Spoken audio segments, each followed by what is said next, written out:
It is December the 4th. We're what, 3 weeks till Christmas, something like that. And today on Monday Morning Chats with Colin Work, I'm going to switch it up a little bit. Instead of showing you guys what I'm working on, excuse me, instead of showing you guys what I'm working on, I'm going to show you the first 3 comics that I ever got that really has kind of paved the way for where I am as an artist and a creator and all that sort of stuff. All right, so starting off with Detective Comics number 567. This is a book that it's back in 2019 when I had a guest spot at Calgary Expo. I did an interview with CTV Calgary, and in that interview, I mentioned that Batman was the very first comic that I ever bought with my own money, and this is that book. I remember very vividly. I was staying at my Uncle Terry's house for the weekend because he had my cousin David for that weekend. So I went and spent time with them, and David and I went down to the local store, like gas station kind of thing. Here we are, just two 10-year-olds, give or take, uh, walking down the street in a city like Calgary. Back then it wasn't what it is now, but walked down to the store and I had a few dollars to my name, whether it was an allowance that I got or however I end up with this money. And I saw this. I saw this on the rack, the purple with the Batman symbol. It all just really spoke to me. The buildings, Batman right there. Even as a young guy, like this is 1986, so I was around 10 or so. The Michael Keaton 1989 Batman movie hadn't even come out yet, so I was aware of who Batman was, and I think just like the purples on here with the blues and like the soft yellow, it spoke to me. And even now to this day, like if you look at some of the covers that I do for Blackthorn, like I really love adding that purple because it really stands out. It makes it look super nice. This issue was written by Harlan Ellison. It was kind of a one-off, just something that he did. Art by Gene Colan and Bob Smith. Uh, Fun fact, I did not realize till just before I started recording that Gene Colan did the art on this. Back then, it didn't mean anything to me. But right now, that's pretty dope. Like, I think that's pretty great. John Costanza on letters, Adrian Roy on colors, and the editor, rest in peace, the powerhouse, Len Wein. Basically, it's just a night of Batman trying to stop some crime, but anything that he sees as a crime is not a crime. So he kind of goes home empty handed. All he wants to do is bust some criminal heads, and yeah, that's not happening. Just looking at this book now, like I read the hell out of this thing. Like it is almost falling apart. Like the cover's like partly off. But just looking at this now, especially now knowing what I do as an artist and like what I do now, just knowing that this is Gene Colan that did the art, did a big part of the heavy lifting on the art duties here. It makes me want to read it over and over again. I mean, look at this Batman here, just a simple panel of him just jumping off a building. Like, how dope is that? That's pretty great. I love it. So yeah, also in this story, like, look at this. That looks great. I love the light reflecting onto his costume, and just the flat colors. It just looks so good. And on this just newsprint, I like it. It looks pretty great. Batman's having a rough night. Homie here looks like he's trying to break into a car, and oh no, it's just a guy helping his wife. They lock their keys in the car. Oh, Batman thinks he's got some. Guy's littering. Oh, he apologizes, throws in the garbage. Bruce, he had a rough night. He just wanted to bust some heads. And in this book, since it's Detective Comics, there is also a story. There's also a Green Arrow story. I mean, look at that splash page. That's how you open the story. That really gets you excited for the story. That looks awesome. This is the first time I've opened this book in forever. I love all these old ads. They look great. Anyways, then you got M&M's on the back. Always yummy. Book number 2. Uncanny X-Men number 213. I don't remember where I got this, when this came into my possession. I just remember with Batman being my first one, I remember this is the second comic that I ever had. The origin of it, how it came into my hands, I honestly have no idea. It just was always something that I had and something that I've always treasured, because I'm a little bit deeper into the weeds of being interested in comic books and stuff like that. And I knew who Wolverine was. So you see Wolverine on the cover looking like a badass, fighting some guy who I didn't know who it was, who is obviously Sabretooth. I didn't know what this issue meant. And this issue, Psylocke becomes a part of the X-Men. That's a character that's gone on for years and years and years. January 1987. Written by the masterful Chris Claremont. Pencils, fill-in pencils by Alan Davis. Fill-in inks by Paul Neary. Letters by Tom Orzechowski, the super talented Tom Orzechowski. Colors by Glynis Oliver, and editor, the legendary Ann Nocenti.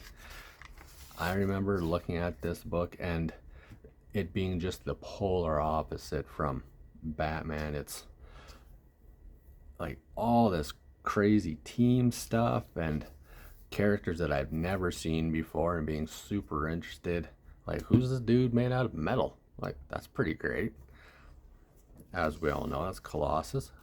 And just over the years, just how the ink has kind of faded a little bit. You can barely see Shadowcat there. Seeing the underneath the X Mansion. Laser tag, awesome. Who didn't want laser tag as a kid? And just, yeah, just the nice cool blues showing that it's nighttime. Colors look great. Wolverine, I remember when I first started drawing this, just this panel of Wolverine, because I thought it looked, I don't know, it just looked awesome. I thought it looked great. Magneto, whatever you want to pronounce him. I call him Magneto because you don't call a magnet a magnet. My opinion. Yeah, like so much of this book just really stands out in my mind. Like going through this book right now, same thing. I haven't opened this book in how many years, and it just brings back so many memories of being a kid, just pouring myself through it and just really taking it all in. Dazzler, never seen Dazzler before. And then look at this. Look at Sabretooth just being vicious as all hell. Just great stuff. Just to show the sheer power of him, just tin canning. set of dumbbells. Oh, so good. Oh, here comes, oh, see, it's coming loose. All you collectors out there who are just all about, you know, fresh bags, fresh boards. Ooh, spoil. This is like a snuff film for you. I mean, look at this, pulled right out of the Staples. Oh yeah, I remember seeing this and just being kind of weirded out by being able to see Wolverine's pupils there. It's kind of, it's kind of an interesting choice, but I get it. Like, as a creator now, I totally get that. You want to make him look just like he is pissed. Like, look at this. Like, how great is this? Just this little, they're just brawling. Big headbutt with his adamantium skeleton. Oh, so good. At the end of the day, heroes win. Psylocke becomes a member of the X-Men. Dungeons and Dragons. Something I never really got into, which I'm okay with. Whatever. So, that's book number 2. Definitely a big departure from Batman. Like, you just look at the covers, the comparison of the covers. Just quiet with that nice purple, nice blues and yellows, and then just, you can almost hear what's going on this cover. Just two just vicious animals, really vicious killers, just going at each other. So good. That's what's great about comics. All right. Now, number 3. This book is was my first introduction to Mark Bagley. And as anyone that knows me knows, that Mark Bagley is such a huge part of why I'm a creator. Mark Bagley and Jeff Johnson in the early days, like those are the 2 artists that really made me think, you know what, that'd be pretty cool to make comics. So my introduction to Mark Bagley was Amazing Spider-Man number 352. Mark's first issue of Amazing Spider-Man was 351. And I picked this up from my local, I believe it was the Mac store that was by our house. Excuse me. And I remember seeing this cover, Spider-Man. I was, 14 whenever this book came out? 91? I can't do the math right now. I remember seeing this Spider-Man. Everyone knows who Spider-Man is. Had no worldly idea who this guy was. But just Spider-Man, the nice blue cover, sitting on the newsstand. Back when you could still get comics on the newsstand. I remember seeing this and just be like, okay, I gotta scoop that up. $1.25 back then. That was a lot of money for a young guy who had like no job. But here we go. Nova from the New Warriors, the book that Mark was working on before he stepped onto the pencil duties of Amazing Spider-Man, making a nice little guest appearance. Kind of helps him ease into the whole world of Spider-Man. Fighting the Tri-Sentinel. It was a pretty same thing. You go from that first issue of Batman where it's very street, very down to earth, to that issue of X-Men where it's, a team, killers fighting each other, psychic powers, all this kind of stuff. And then you have Spidey and Nova fighting this big badass just robot, just destroyer. One little thing of note that I really like that I love that Mark used to do is, yeah, everyone knows the web pattern on Spidey, but there's times he didn't even draw the web pattern, but it's still red. That's Spider-Man. Like, look at that panel. it still reads as Spider-Man, but it's a cool little way that he shows like light, different lights hitting Spider-Man with drawing no web patterns, just the color. Like it's almost like the web pattern just kind of fades. I always like that. And actually, coming up in June here, there is a omnibus that Marvel's releasing of David Michelinie, who's the writer on this book, and Mark Bagley's Spider-Man Run, which I obviously have pre-ordered. I gotta have that on my shelf because I just have to. I mean, anyone that knows me knows that I have to. Yeah, like I said, David Michelinie, Mark Bagley, penciler, inker, Sal DeRosa, letters by the incredible Rick Parker, and Bob Sharon on colors. Editor was Danny Fingeroth on this book. Just at that time, just a who's who of just pure comic book making dominance. Like, look at this. Like, that just looks so good. Bill and Ted on Game Boy. Hell yeah.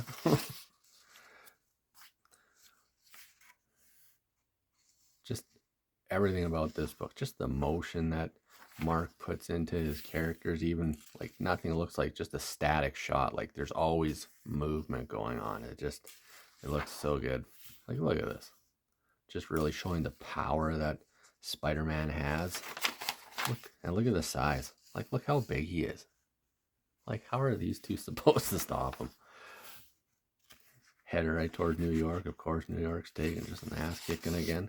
See, and right here again, like combined with the colors of Bob Sharon.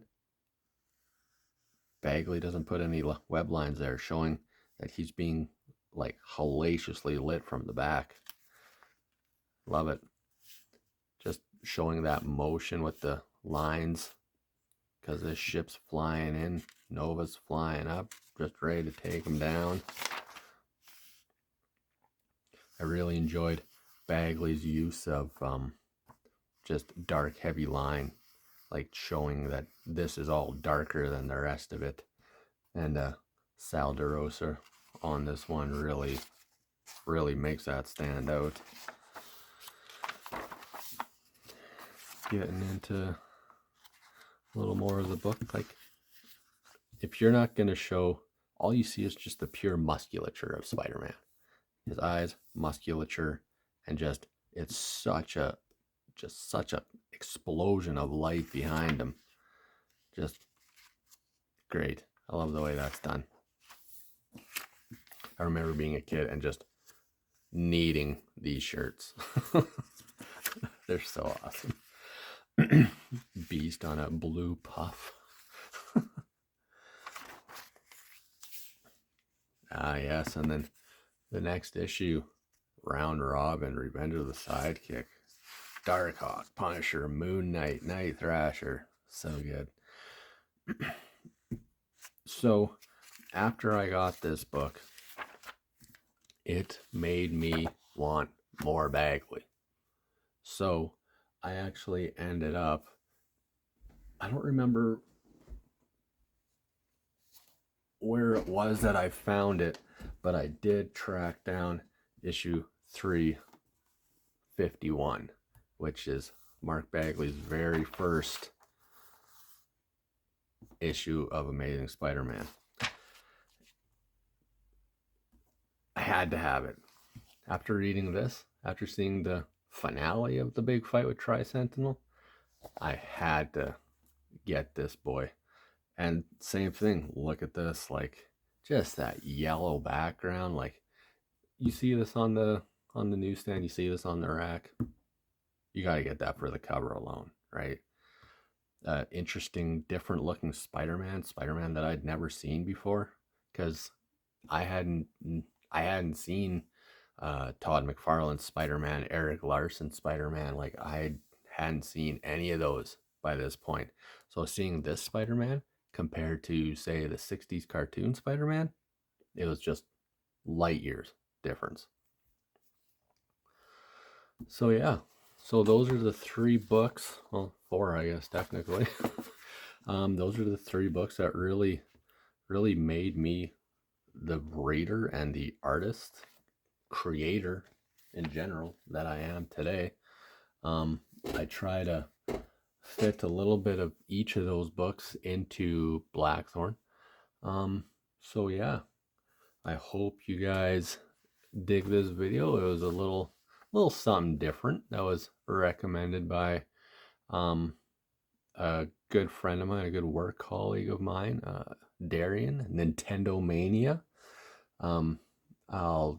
He does videos of all sorts of Nintendo stuff. He loves Nintendo. I will link you to his page if that's what you're into, down in the comments below. And yeah, so I will see you guys next week.